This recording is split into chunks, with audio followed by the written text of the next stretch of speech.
Hey guys, Brandon here with Texas Plinking with the video I've been wanting to make for a while. I just haven't had enough shooting demonstrations up until today to finally make it. But this is just regarding the 6.5 Creedmoor versus the 308.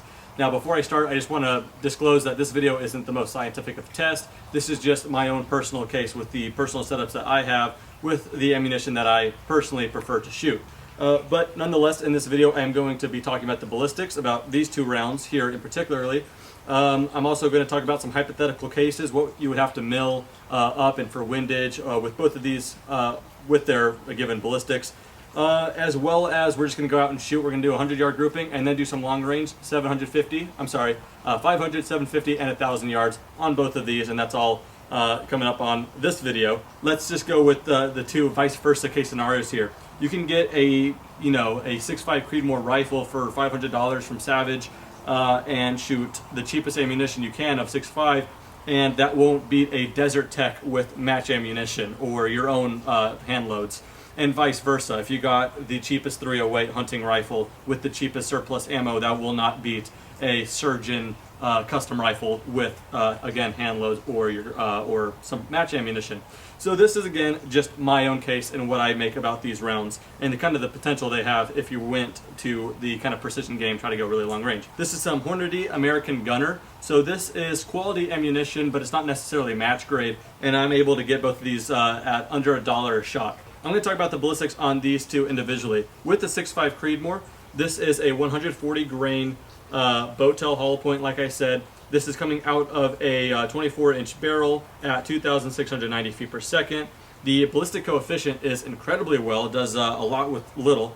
The ballistic coefficient is 0.580 G1, which is very nice. Try to compare that to some other calibers, and it is a lot of efficiency, I guess, out of that round for the money as well, because on buds, I usually spend about $47.32 for a box of 50. Brings it to roughly 95 cents a shot. So order enough to where you get free shipping and you're just under, you sneak just under $1 a shot for 6.5 Creedmoor. This round is very capable at being sub MOA and reaching out to 1,000 yards, as we'll find later on into this video. Now on my left, or your guys' right, the 308. This is again American Gunner from Hornady. This is 155 grain bow tail hollow point coming out of a 24-inch barrel at 2,700 feet per second. The ballistic coefficient is not bad. This just goes to show you how great the efficiency is of the 6.5 Creedmoor, but the ballistic coefficient on this one is 0.405 again on the G1. The buds price for this is $45.25 for a box of 50, which brings it to roughly about 91 cents. So you're just sneaking under this price. Again, you could get surplus 308 ammo that's way under the cheapest of 6.5 Creedmoor. You could get 6.5 that is like really expensive, and vice versa. It just keeps on going. So this is again my personal case. The price is 6.5 Creedmoor, barely more, not by much. Now I was talking about barrel links, and that reminded me, I almost forgot to mention these two rifles here, the hardware representing each caliber. Representing the 6.5 is of course the Ruger Precision Rifle 6.5 Creedmoor. Like I said, this features a 24-inch barrel with a 1 in 8 twist. I got it topped with a 6-hour Tango 4, 6 to 24 power by 50. On the left, this is a rifle that I featured in a few videos, but probably not enough. I'll probably make a separate review video, just full in-depth review on just this rifle later. But this is my Savage 10 FCP Macmillan 308. That's the full name of it. So obviously it's chambered in 308. Again, 24-inch barrel. This has a 1 in 10 twist. Yeah, and I got this one topped off with the same specs of the scope, just a Vortex Viper PST. Again, 6 to 24 by 50. So I mentioned the ballistics on both of these rounds, the weight and the bullet type and the velocity and ballistic coefficient. And so how that plays out on the field, well, I went on the Hornady ballistic calculator, punched it out all the way from 100 yards, the 0 obviously, all the way to a mile. And these are hypothetical cases. I just put in the information, and this is what the calculator tells you to do. This is just to get an idea on just how less of adjusting your reticle you would have to do with the 6.5 Creedmoor. So talking about the 308 here, zeroed at 100 yards. At 250 yards, you will have to dial up 0.9 mils, which would be 9 clicks on a mil reticle, like this one with 1/10 mil per clicks. So anyway, I'll just kind of run through this really quickly. At 250, 0.9 mils or 3 MOA for the 308. For the 6.5 Creedmoor, 0.9 mils or 2.8 MOA at, again, 250 yards. pretty minimal difference there. Go out to 500 yards. With the 308, you would have to dial up 3.3 mils or 11.3 MOA.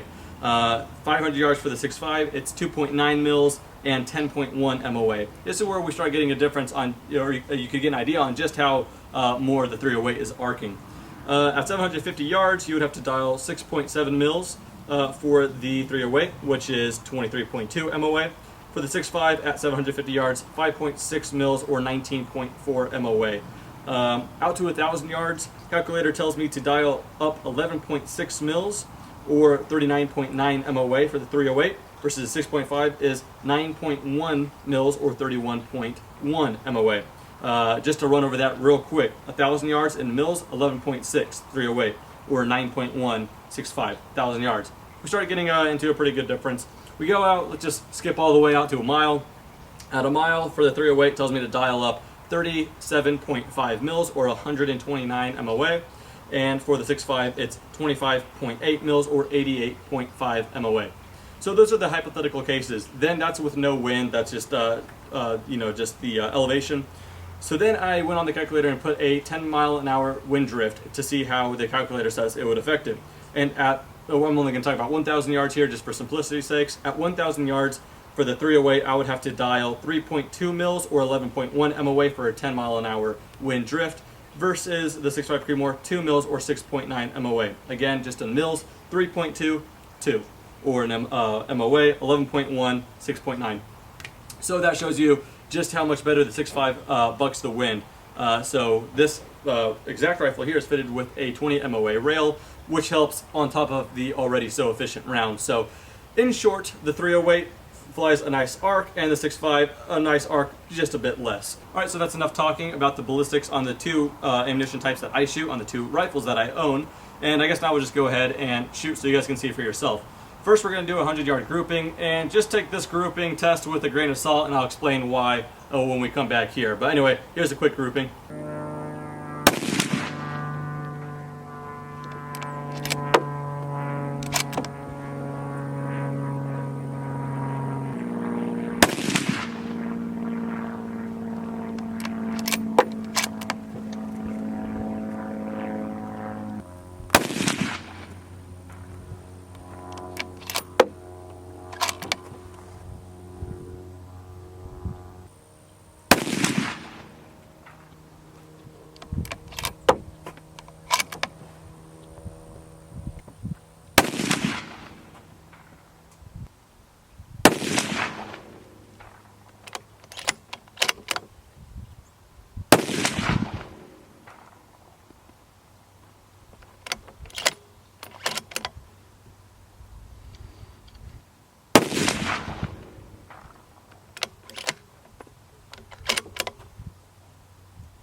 Like pissed off at Trent, see that?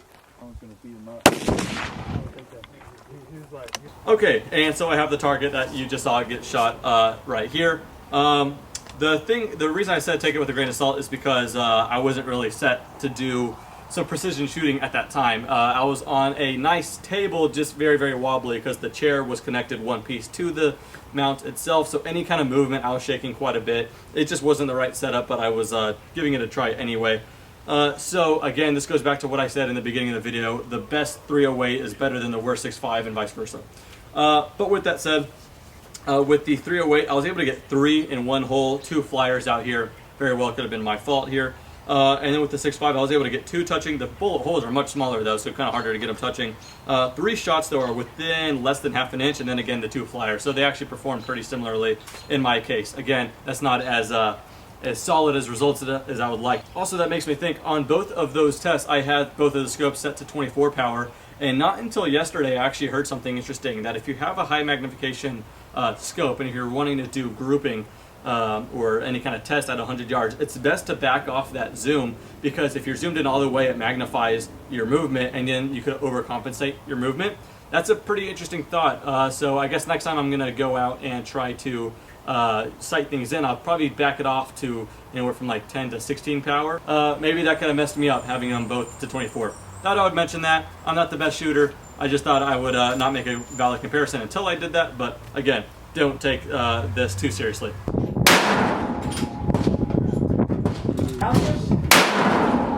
Yeah.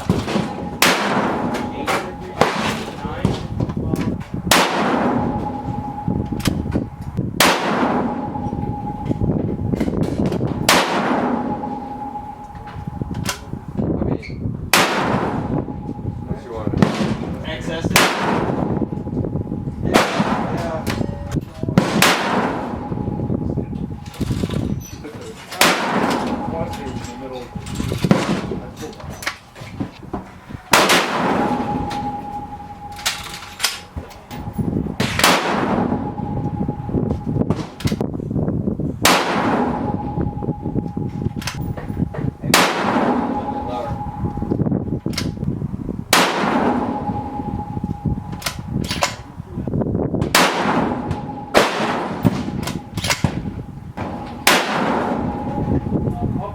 Right corner. Scope. You gotta come forward. Okay. It's gonna be nothing. So you shoot. Right here? Yep. So you balance it. Yeah.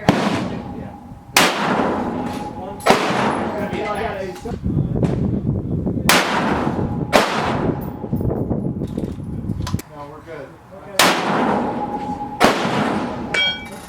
Like a little bit slow again.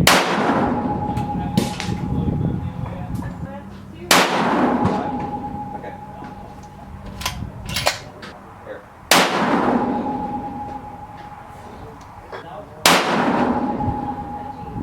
That's okay. Well guys, I think that's going to conclude it for this video. You guys saw how they perform at long range and how they group, or at least my attempt to group them.